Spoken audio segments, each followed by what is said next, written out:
स्वामिनारायणः साक्षादक्षरपुरुषोत्तमः सर्वेभ्यः परमां शान्तिम् आनन्दं सुखमर्पयेत्।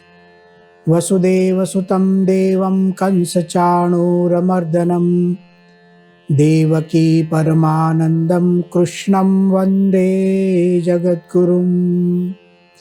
ॐ अक्षरमहं पुरुषोत्तमदासोऽस्मि।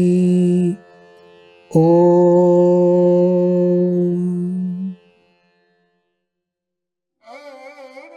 अर्जुन ने भगवान श्री कृष्ण को पूछा, स्थित प्रज्ञस्य का भाषा समाधिस्थस्य केशव।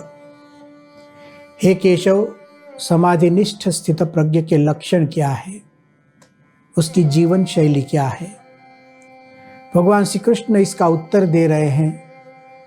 उसमें पहले ही श्लोक में कहा, प्रजहाति यदा कामान सर्वान् पार्थ मनोगतान आत्मन्येवात्मना तुष्टः स्थित प्रज्ञस्तदोच्यते। भगवान श्री कृष्ण यह जो लक्षण सुनाते हैं उसको समाधिनिष्ठ स्थित प्रज्ञ के लक्षण कहते हैं। और भारतवर्ष में यह बहुत प्रसिद्ध स्थित प्रज्ञ के लक्षण हैं। इन श्लोकों को बहुत से आश्रमों में प्रतिदिन पढ़ा जाता है।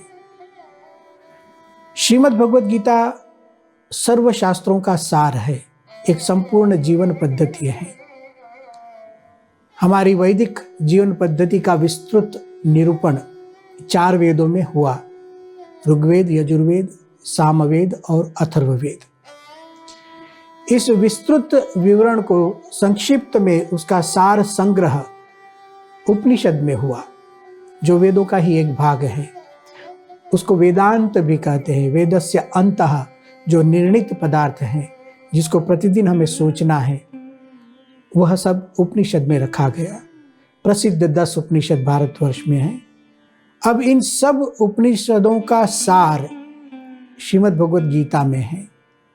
इसीलिए कहते हैं, सर्वोपनिषदो गावो दुग्धा गोपाल नंदनः पार्थो वत्सः सुधीर भोक्ता दुग्धम गीतामृतम महत्। उपनिषद रूपी गाय है, उसका दोहन करने वाले गोपाल नंदन भगवान श्री कृष्ण स्वयं हैं। अर्जुन बछड़ा है और इसका अमृतमय दूध दुग्धम गीतामृतम महत्। श्रीमद् भगवद गीता उपनिषद रूपी गायों का अमृतमय दूध है।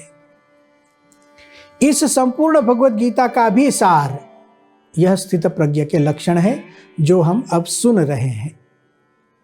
तो ऐसा हम कह सकते हैं कि जब हम स्थित प्रज्ञ के लक्षणों को ठीक ढंग से समझ लेते हैं तो पूरी भगवद गीता ठीक ढंग से समझ ली है। इतना ही नहीं, सब उपनिषद समझ लिए, महाभारत रामायण समझ लिए। 4 वेदों का सार यही है। ऐसे स्थित प्रज्ञ के लक्षण में भगवान श्री कृष्ण विचारों को स्थिर करने के लिए, निर्णयों को स्थिर करने के लिए अद्भुत उपाय दिखाते हैं। प्रजहाति यदा कामान सर्वान् पार्थ मनोगतान। सबसे पहले बुद्धि को स्थिर करने के लिए लौकिक कामनाओं का त्याग करना पड़ता है।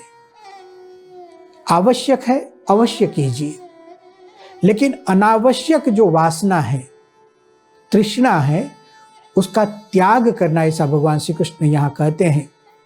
आशानाम मनुष्याणाम काचिद आश्चर्य श्रृंखला यया बद्धाः प्रधावन्ति मुक्तास्तिष्ठन्ति पंगुवत्। किसी ने कहा है वासना के विषय में, यह वासना नाम मनुष्याणाम काचिद आश्चर्य श्रृंखला, एक आश्चर्यमयी श्रृंखला, एक बंधन है वासना रूपी। क्या कहते हैं? यया बद्धाः प्रधावन्ति। ऐसे तो श्रृंखला से किसी को बांधा जाए तो वो दौड़ नहीं सकता है, लेकिन ये वासना रूपी श्रृंखला से जो बद्ध होता है, यया बद्धाः प्रधावन्ति, वो दौड़ते रहते हैं, विषय भोग के पीछे घूमते रहते हैं। यया बद्धाः प्रधावन्ति मुक्तास्तिष्ठन्ति पंगुवत्। और जो व्यक्ति इस वासना से मुक्त हो जाता है, पंगुवत्, जैसे पंगु व्यक्ति चल नहीं सकता है, ऐसे लौकिक विषय वासना में प्रवृत्त नहीं होता है। भगवान श्री कृष्ण स्पष्ट रूप से कहते हैं, प्रजहाति यदा कामान। वासनाओं को, विकारमय इच्छाओं को, जिन इच्छाओं से हमें दुख होने वाला है। देखिए वासना का परिणाम क्या होता है, कुटुंब क्लेश होता है, अशांति होती है। तो ऐसी वासनाओं को छोड़ना चाहिए, ऐसे भगवान श्री कृष्ण ने कहा। यह कामना एक बड़ा शत्रु है। अनादि काल से हम इस वासना से लिप्त रहे हैं और इसलिए छोड़ना भी मुश्किल है, लेकिन छोड़ना अवश्य है, ऐसा भगवान श्री कृष्ण यहाँ हमें समझाते हैं। तो यह हुई वासना की बात। प्रजाहाति यदा कामान सर्वान पार्थ मनोगतान। इसी श्लोक में उत्तरार्ध में भगवान श्री कृष्ण अब दूसरी बात करते हैं। आत्मन्येवात्मना तुष्टः स्थितप्रज्ञस्तदोच्यते। जो व्यक्ति आत्मन्येव, आत्मनि इसका अर्थ होता है अपनी आत्मा में विराजमान, जो आत्मा के भी आत्मा, सर्वात्मा जो परमात्मा है, जो सबकी आत्मा है, सर्वत्र जिनका निवास है, जो अंतर्यामी रूप से सर्वत्र व्याप्त है, और मेरी आत्मा में भी परमात्मा विराजमान है। भगवान श्री कृष्ण कहते हैं आत्मनि एव आत्मना तुष्टः। अपनी आत्मा में ही विराजमान जो परमात्मा, उस परमात्मा से ही जो संतुष्ट रहता हो। संतोष एक बहुत बड़ा धन है। संतोषो ही परम निधानम, एक धन है। जिस व्यक्ति के पास संतोष है, आप किसी संतोषी व्यक्ति का चित्र मन में याद कीजिए, किसी महापुरुष को याद कीजिए जिसके जीवन में पूर्ण संतोष हो, कोई व्यग्रता नहीं, कोई चिंता नहीं। भगवान ने जो कुछ दिया है, आज जैसा भी दिया है, जितना भी दिया है, उससे संतुष्ट रहना। हमारे गुरुजी परम पूज्य प्रमुख स्वामी जी महाराज, उनके भी जो गुरुजी थे योगी जी महाराज, वह हमेशा कहते थे संतुष्ट रहो। जब भी, जहां भी, जो भी, जैसा भी मिला है, उससे संतुष्ट रहो। संतुष्ट रहो इससे मतलब क्या था? प्रयत्न नहीं करना, ऐसा उद्देश्य नहीं था, लेकिन पीड़ित न होना। जो परिस्थिति भगवान हमें देते हैं उसको स्वीकार लेना, संतोष की यह व्याख्या है। और अंदर से पीड़ित न होना, दुखी न होना, उद्विग्न न हो जाना। भगवान श्री कृष्ण यहाँ कहते हैं आत्मन्येवात्मना तुष्टः। आत्मा में विराजमान परमात्मा से संतुष्ट रहिए। देखिए यहां परमात्मा से संतुष्ट रहने की बात की है। क्यों ऐसे कहा भगवान श्री कृष्ण ने? क्यों गीता में ऐसे नहीं कहा कि एक बार धन इकट्ठा कर लीजिए और फिर संतुष्ट रहिए, एक बार कीर्ति प्राप्त कर लीजिए और फिर संतुष्ट रहिए, कुछ सत्ता प्राप्त कर लीजिए और फिर संतुष्ट रहिए, देश प्रदेशों में घूमिए, हर जगह पर जाइए, सब देख लीजिए और फिर संतुष्ट रहिए। ऐसे भगवत गीता ने नहीं कहा है। भगवत गीता हमें अंदर लेकर जाती है। आत्मनि, संतोष को यहीं पर ढूंढो।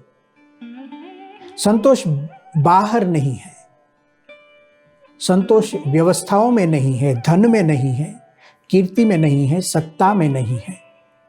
संतोष यहीं पर है, आत्मन्येव। और आत्मा में भी क्या है? आत्मन्येव आत्मना, आत्मा में विराजित जो परमात्मा, उससे संतुष्ट रहो। भगवान श्री कृष्ण परमात्मा से संतुष्ट रहने की बात क्यों करते हैं?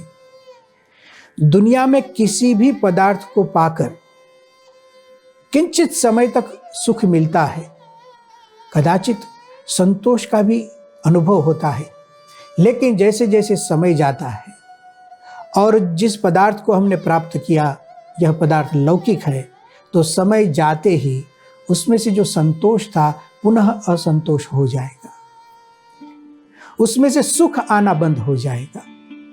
और सीमित वस्तु है, नाशवंत वस्तु में तो सुख है ही नहीं, वो कैसे संतोष दे सकता है?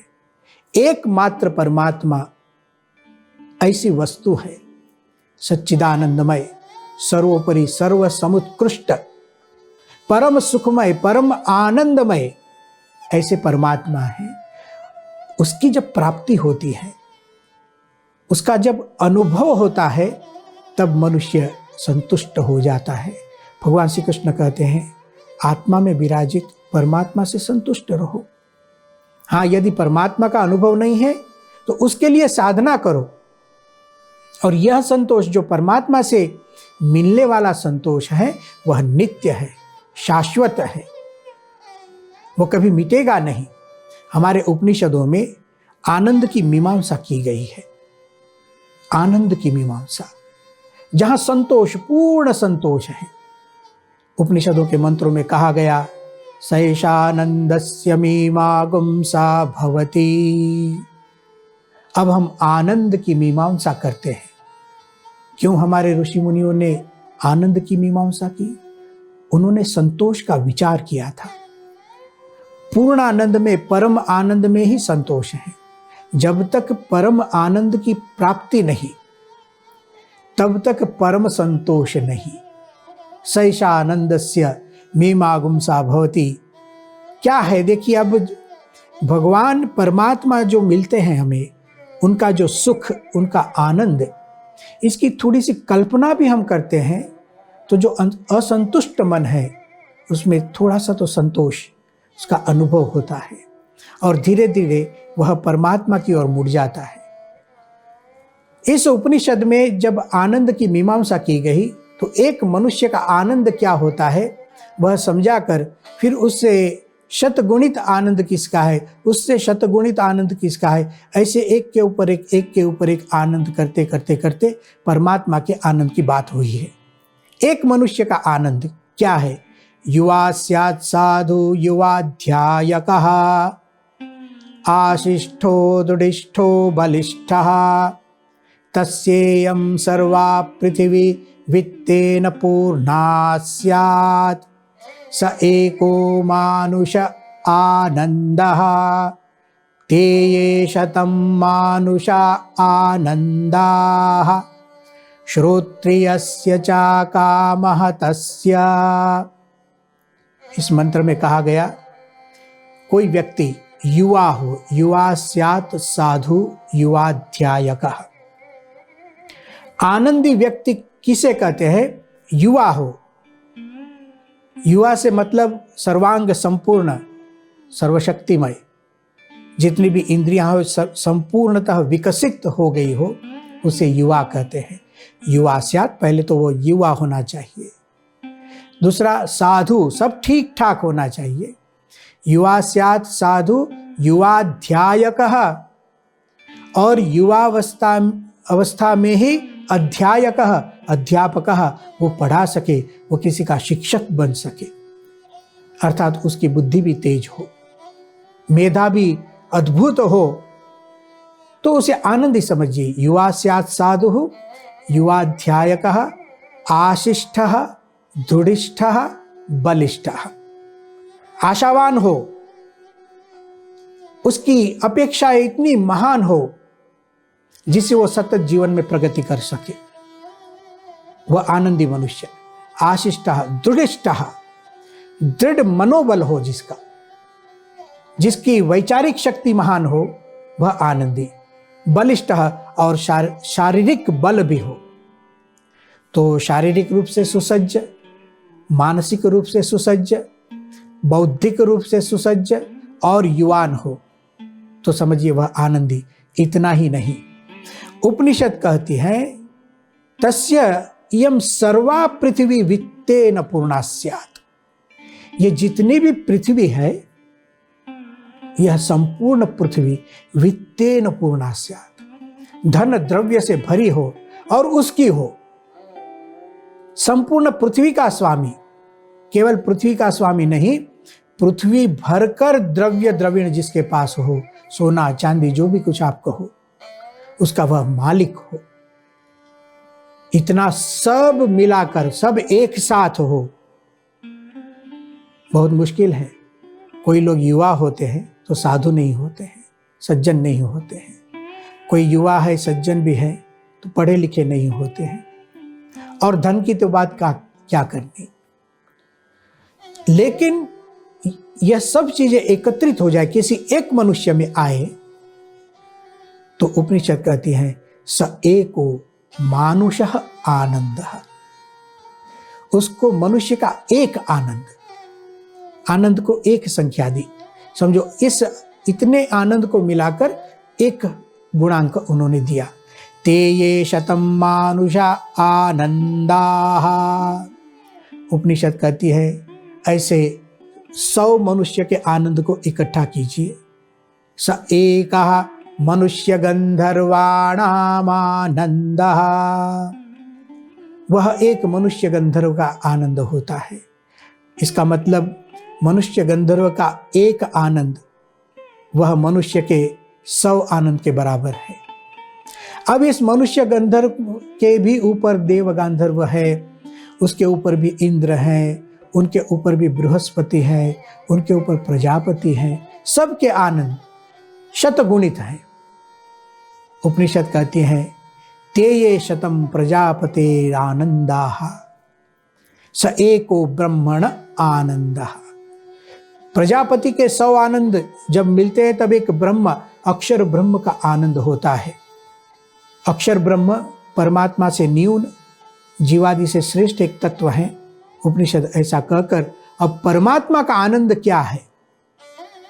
यतो वाचो निवर्तन्ते, यतो वाचो निवर्तन्ते अप्राप्य मनसा सह। भगवान के आनंद की तो बात ही नहीं। यतः वाचः निवर्तन्ते, उसका विवरण इस जिह्वा से शक्य नहीं। परम आनंद, मनुष्य से अनंत गुणित आनंद भगवान का है। ऐसे भगवान की जब प्राप्ति हो जाती है, जो भगवान मेरे हृदय में ही निवास कर रहते हैं, उसका साक्षात्कार हो जाए, संतुष्ट हो जाता है, बुद्धि स्थिर हो जाती है। श्रीमद् भगवद गीता हमें कहती है आत्मन्येवात्मना तुष्टः स्थित प्रज्ञस्तदुच्यते। संतुष्ट रहना सीखिए। यदुच्छा लाभ संतुष्टः, श्रीमद् भगवद गीता में आगे जाकर भगवान श्री कृष्ण कहेंगे भगवान की इच्छा से जो मिला है, हाँ अच्छा मिला है तो अच्छा, बुरा मिला है तो बुरा, भगवान की इच्छा से संतुष्ट रहो, दुख नहीं होना चाहिए। कभी कभी क्या होता है, संतुष्ट व्यक्ति को हम देखते हैं तो हमें लगता है कि ये आलसू है, कुछ काम नहीं करते हैं, पड़े रहते हैं। ऐसा हर जगह नहीं होता है। हाँ, आलस का तो निषेध भगवद गीता ने किया है। जिंदगी में कभी भी कहीं भी आलस प्रमाद को कोई स्थान ही नहीं है। लेकिन संतोष एक महान गुण है। फिर भी हाँ, किसी व्यक्ति को संतोष है तो उसको संतुष्ट रहने दीजिए। एक किसान था, खेत में काम कर दोपहर को नीम के वृक्ष के नीचे एक पत्थर को सर के नीचे रखकर सो रहा था और गहरी नींद में सो रहा था।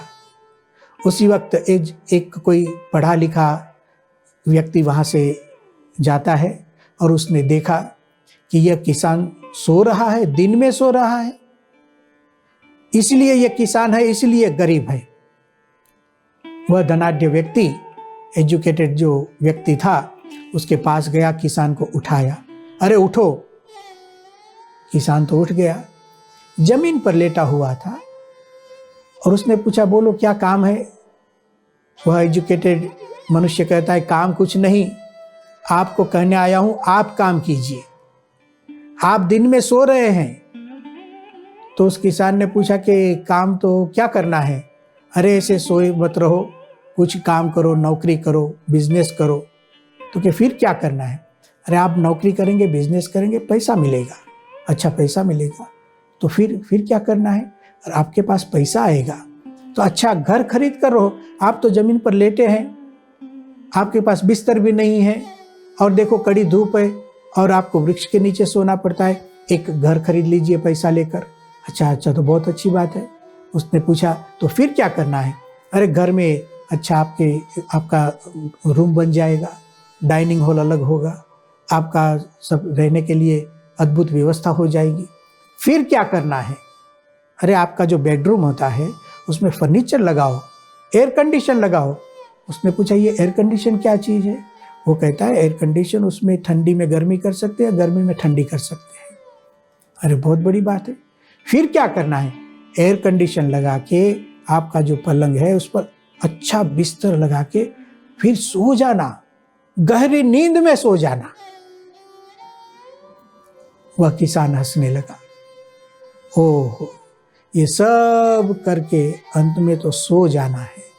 वो तो मैं सोया ही था, आपने मुझे आकर उठाया। केवल चैन से सोने के लिए ही ये सब करना है? किसान का भी प्रश्न सोचने जैसा था। वह एजुकेटेड मनुष्य विचार में लग गया। देखो, संतोष एक बहुत बड़ी चीज है। इसका मतलब यह नहीं प्रयत्न नहीं करना चाहिए, लेकिन जो मिला है उससे संतुष्ट रहना चाहिए। एक राजा थे और उन्होंने सुना था भगवान में सुख है, परमात्मा में सुख है, राज्य भोग में सुख नहीं। राज्य को छोड़कर वन में चले गए, भिक्षुक बन गए। वन के फल खाकर अपना जीवन गुजारते थे, लोगों के साथ भगवान की बात करते थे। उस वक्त एक दूसरा प्रदेश का राजा उसको मिलता है। उसको पता नहीं यह भी पहले राजा था। वो तो समझता था कि ये एक सन्यासी भिक्षुक है और कुछ उपहास किया। इसे देखकर वह जो भिक्षुक राजा था उसने प्रश्न पूछा, क्या आप कैसे, ठीक हो? तो उन्हें राजा ने कहा, हाँ मैं ठीक हूं, मैं तो राजा हूं इसलिए ठीक हूं, लेकिन आप ठीक हो? तो उन्होंने कहा, मैं भी ठीक हूं। एक राजा भी ठीक है, एक भिक्षुक भी ठीक है, एक वन में ठीक है, एक राज्य में ठीक है। राजा ने कहा, मैं तो राजा हूं इसलिए ठीक हूं, आप तो भिक्षुक हैं, आपके पास कुछ नहीं, सन्यासी जैसे दिखते हैं, तो आपके पास क्या है? तब उस सन्यासी ने सुनाया, वयम इह परितुष्टा वल्कलैस्त्वं च लक्ष्य। देखिए, मैं यहाँ वल्कल बनकर रहता हूँ, उससे संतुष्ट हूँ।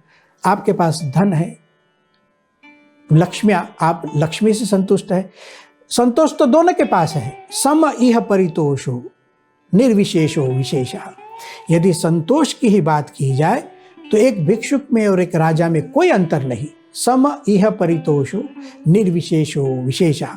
अब सन्यासी उनको सुनाता है, सच भवति दरिद्रो यस्य तृष्णा विशाला मनसि च परितुष्टे कोर्थवान को दरिद्र। अरे दरिद्र तो वह है जिसकी तृष्णा ज्यादा है, और एक बार मन में संतोष हो गया, मनसि च परितुष्टे कोर्थवान को दरिद्र। कौन पैसादार और कौन गरीब है? राजा, आप राजा है, लेकिन यदि तृष्णा है तो आप दरिद्र है, और मैं संतुष्ट हूं तो मैं धनवान हूं। एक भिक्षुक की बात सुनकर राजा विचार चकित हो गए, उन्होंने भी राज्य छोड़ दिया। श्रीमद् भगवद गीता हमें संतोष की बात करती है। आत्मन्येवात्मना तुष्टः स्थित प्रज्ञस्तदोच्यते। बुद्धि को यदि स्थिर करनी हो, विचारों को, निर्णयों को, अर्जुन को भगवान श्री कृष्ण कहते हैं परमात्मा से संतुष्ट रहो। देखो, अब संतोष में से जो भी दायित्व हमें सौंपा गया है, जो एक जीवन के कर्म हमें करने हैं, वह भी ठीक ढंग से हो जाएंगे। भगवान श्री कृष्ण इस संतोष का उपयोग भी सिखाएंगे। अद्भुत बात द्वितीय अध्याय में आती है, और कुछ भी बातें यहाँ है, हम अगले व्याख्यान में देखेंगे। ओम शांति ही शांति ही शांति ही।